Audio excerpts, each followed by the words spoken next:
In this video, we'll explore how to effectively track changes made to your tables in SQL Server, how to use conflict detection, and best practices for creating a full audit log.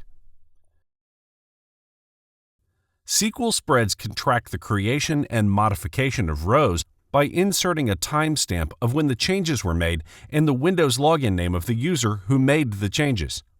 To activate change tracking, navigate to the SQL Spreads Designer and proceed to the Settings tab. Use the 4 drop-down lists in the Change Tracking section to select the columns where the username and date time will be inserted for created or modified rows. Make sure these columns are created in the database table before the step is started.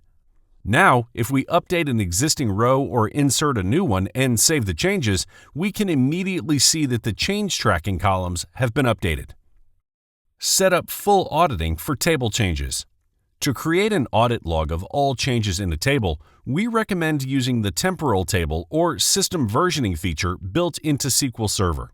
A system versioned table logs all changes in a separate history table, which you can browse in SQL Spreads.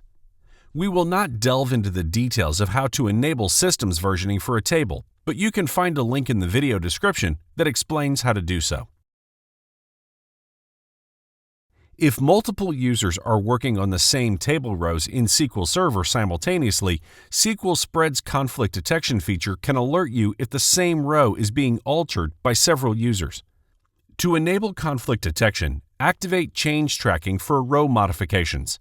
This can be done by selecting the Modified By and Modified On columns in the Settings tab of the SQL Spreads Designer.